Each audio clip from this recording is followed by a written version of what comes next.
नमस्कार मित्रांनो, मी तुमचा अमय आणि पुन्हा एकदा सगळ्यांचं स्वागत आहे आपल्या नवीन व्हिडिओमध्ये. आणि मित्रांनो, आज आपण आलो आहे संगमेश्वरमध्ये, राजवाडी ब्राह्मणवाडीमध्ये असलेलं अतिप्राचीन असं श्री सोमेश्वराचं मंदिर आणि त्याच सोबत या ठिकाणी गरम पाण्याचं कुंड देखील आहे. तर मित्रांनो, तेच पाहण्यासाठी आणि दर्शनासाठी आपण आलो आहे. तर व्हिडिओमध्ये पूर्ण राहा. आणि अजून एक सर्वांसाठी चांगली बातमी आहे की आपण या व्हिडिओमध्ये एक गिव्ह अवे करणार आहे. म्हणजे या व्हिडिओवरती सुंदर कमेंट आणि 5 शेअर असतील अशा एका विनरला आपण स्वामींची प्रतिमा भेट देणार आहे. तर मित्रांनो, व्हिडिओ पूर्ण पहा आणि चांगली कमेंट आणि शेअर देखील करा. तर चला मित्रांनो, आपण आतमध्ये खाली जाऊया. सुरुवातीला गरम पाण्याचं कुंड लागतं आणि त्यानंतर अतिप्राचीन असलेलं श्री सोमेश्वराचं मंदिर आहे, ते मंदिर आपण पाहूया. तर चला या.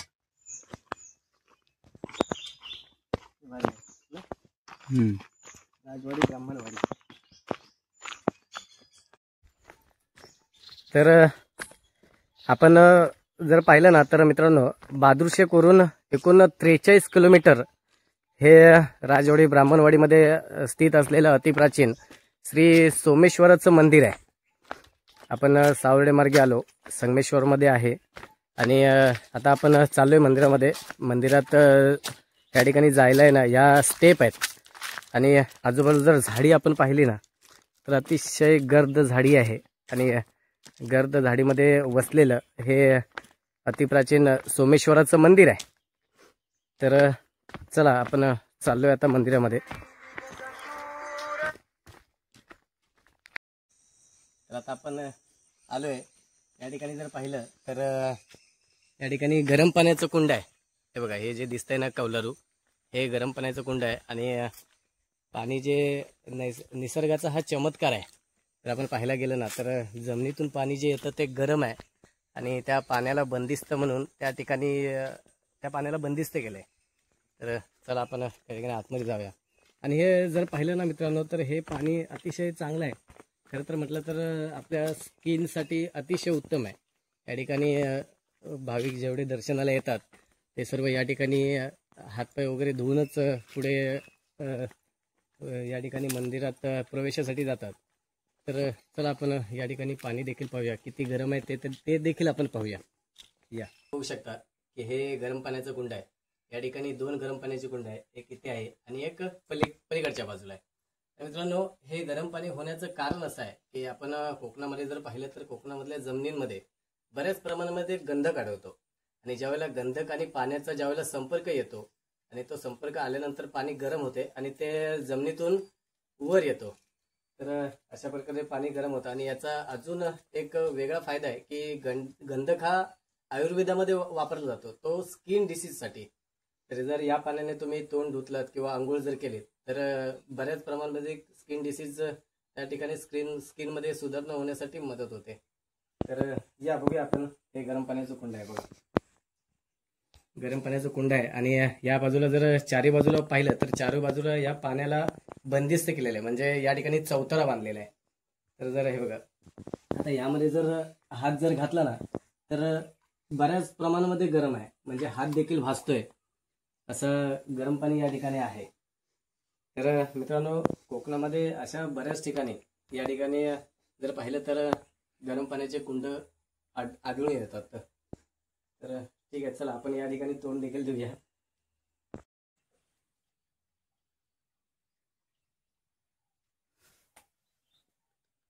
तर बघा, या ठिकाणी मित्रांनो पाण्यामधून बुडबुडे देखील येतात. तर चला आपण या ठिकाणी हातपाय वगैरे धुतलेले आहे आणि आता आपण देवळामध्ये जाऊया.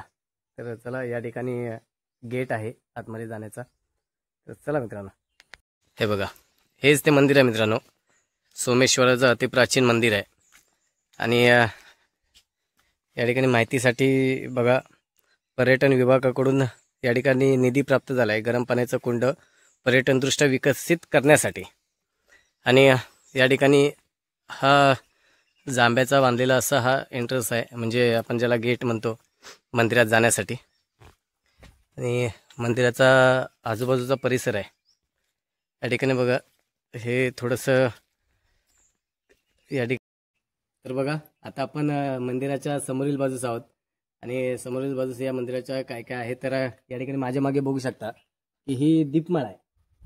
ही संपूर्ण दीपमाळ आहे, ती पण प्राचीन आहे आणि या ठिकाणी तुळस आहे, तुळशी वृंदावन या ठिकाणी आहे आणि दीपमाळ असं हे समोरील बाजूस आहे.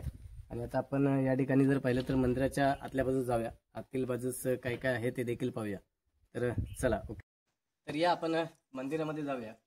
आणि मित्रांनो, मंदिराचं खास वैशिष्ट्य असं आहे की मला तर वाटतंय कोकणामध्ये असं मंदिर पाहणं फार दुर्मिळ आहे. कारण हे सोमेश्वराचं मंदिर आहे, परंतु या मंदिराला 2 गाभारे आहेत, एकावरती एक. म्हणजे खालच्या ठिकाणी शिवपिंड आहे आणि वरती जो गाभारा आहे तो गणपतीचा आहे. तर हेच वैशिष्ट्य या मंदिराचं आहे. म्हणूनच आज आपण या ठिकाणी संगमेश्वरामध्ये राजवाडी आणि ब्राह्मणवाडीमध्ये स्थित असलेलं अतिप्राचीन मंदिर श्री सोमेश्वर मंदिराच्या दर्शनाला आपण आलोय. तर चला या ठिकाणी मंदिरामध्ये ही जर फ्रेम बघितली ना तर ही फ्रेम अतिशय जुनी आहे आणि त्याच्यामध्ये जे शिल्प कोरलेले आहेत ते आपण प्रथम शिल्प पाहूया की कसले कसले आहेत आणि त्यानंतर आपण या ठिकाणी या दुमजली मंदिराचं दर्शन देखील घेऊया. या आतमध्ये. तर हे बघा, हा जो आहे तो सभामंडप आहे, लाकडी सभामंडप. आणि हा सभामंडप जर पाहिला तर वेगवेगळ्या नक्षीकामाने नटलेला आहे. आता जर तुम्ही या ठिकाणी पाहिलं तर थोडंसं एक युद्ध प्रसंग दाखवलेला आहे. आणि थोडा पुढे पाहिलं तर हा मोर आहे, पक्षी. मोर पक्षीचं या ठिकाणी सुंदर अशी नक्षी आपल्याला या ठिकाणी काढताना दिसते. त्याचप्रमाणे या ठिकाणी जर पाहिलं तर हा समोरील बाजूचा आहे आणि या ठिकाणी सिंह दाखवलेला आहे. आपल्याला या ठिकाणी फ्रेममध्ये दिसतोय हा सिंह आहे. या ठिकाणी देखील हा वर्तुळामध्ये या ठिकाणी मला वाटतंय पक्षी देखील आहेत. असा हा समोरचा सभामंडप आहे आणि समोरची नक्षीकाम आहे मित्रांनो. या ठिकाणी जर पाहिलं तर आपल्याला या ठिकाणी उंट दिसतोय आणि या ठिकाणी घोडा देखील आहे आणि घोड्यावरती स्वार. या ठिकाणी जर पाहिलं तर घोड्यावरती आपल्याला एक माणूस देखील बसलेला दिसतोय. अशा प्रकारचं नक्षीकाम या ठिकाणी आहे. या ठिकाणी जर पाहिलं तर हत्ती आहे आणि समोर जर पाहिलं तर 2 मावळ्यांची प्रतिकृती या ठिकाणी आपल्याला दिसते. या ठिकाणी जर मित्रांनो पाहिलं ना तर रामायणाचा थोडासा भाग या ठिकाणी नक्षीकामाद्वारे दाखवण्यात आलेला आहे.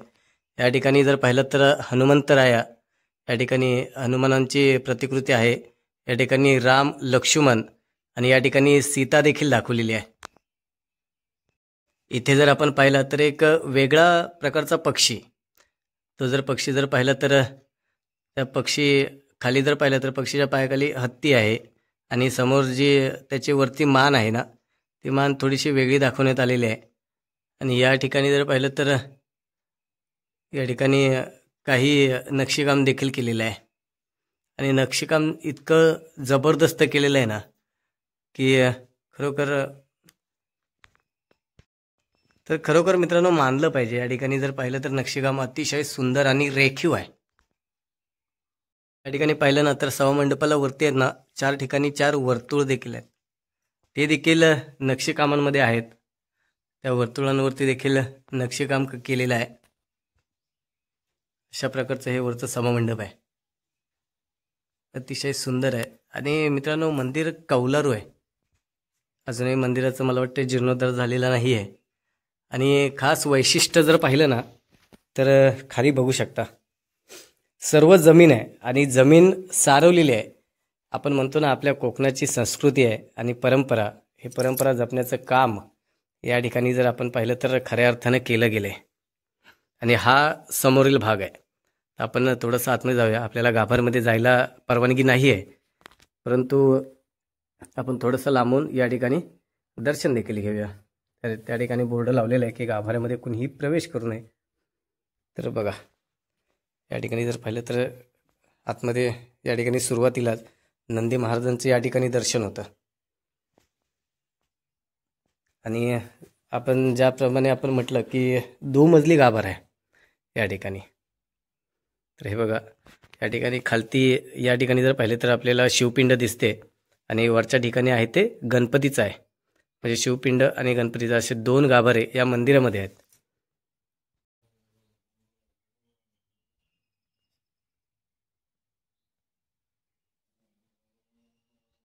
आता या ठिकाणी पहा, आपण पाहिलं तर या ठिकाणी शिवपिंड आहे.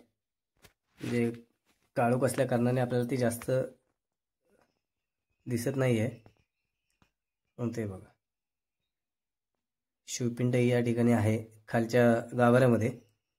आणि या ठिकाणी जर वरील गाभाऱ्यात जर पाहिला तर या ठिकाणी गणपती देखील आहे. असा दुमजली गाभाऱ्याचं अतिप्राचीन मंदिर आपण या ठिकाणी पाहतोय.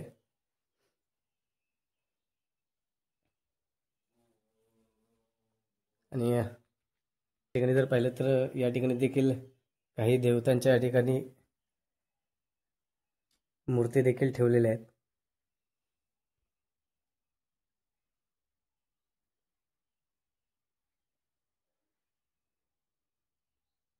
आणि मंदिराचं वैशिष्ट्य म्हणजे सगळीकडे जमीनच आहे, म्हणजे कुठेही लादीकाम वगैरे नाही आहे.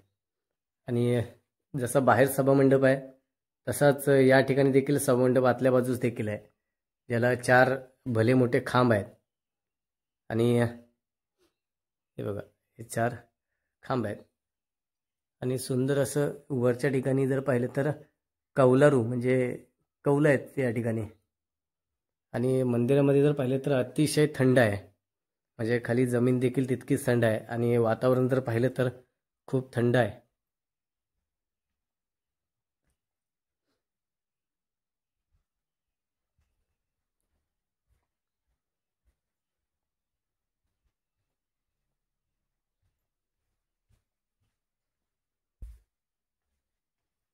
या ठिकाणी गाभाऱ्याच्या मागील बाजूस आपण येतोय.